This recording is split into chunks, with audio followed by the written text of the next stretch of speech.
Gregory Payne, and I'm an associate professor in political communication. I teach, one of my favorite courses is crisis communication. And of course we live in an era of crisis. It seems like each day we wake up and there's either a real crisis, or at least the media is telling us there's a mediated crisis. Oftentimes this means that you do risk communication prior to and you anticipate what could be happening. In any crisis there's an opportunity, and that's really when you come together and you really describe what I would say the leadership aspect is, and that is visionary leaders are able to say, okay, we've just had 9/11, but what do we need to do to reshape the organization? The other course I teach is public diplomacy, and as opposed to sort of top-down grassroots communication and public diplomacy is bottom-up.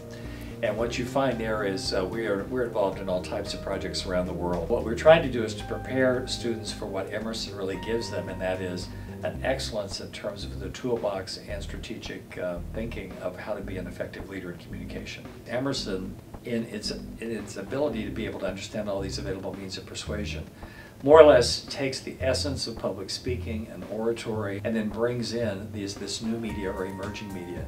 And I don't think there's another school that would really match the expertise that we provide our students in terms of communication. I think what you see is students here want to master the knowledge, but they also want to practice it. I was a speechwriter for Tom Bradley, who was the first African-American mayor of Los Angeles. When you start talking about the Bradley effect in the Obama campaign, that was when Bradley ran for governor, and some people didn't vote for him because of race. So I've been involved in politics and presidential campaigns as well as gubernatorial campaigns throughout my life. I also recently been very involved in State Department work, being a visiting scholar in various places, and teaching people from the grassroots how to engage themselves in democracy building. We worked with the State Department on an Indonesian election project where we brought students as well as journalists from Indonesia to the United States, and they studied political comm and journalism for a week, and then we placed them in strategic swing states in the last week of the campaign, and they shadowed journalists. Next month I'll be going to Spain and working with people there, talking to students about how the Obama 2008 campaign revolutionized political communication. Do a lot of stuff with the State Department, Indonesia, in addition Turkmenistan, Uzbekistan, Pakistan, Azerbaijan. I like that outside activity because I think what you find in the real world is something that enhances what you're doing here at Emerson. The first time I can remember being involved in political communication, my grandmother told me that I needed to put a bumper sticker on my bicycle, and it needed to be for Nixon.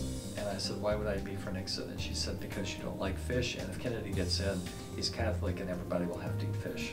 So I became a single issue candidate, or a consumer, and had bicycles for Nixon, you know, in my small little town of Aiken, Illinois.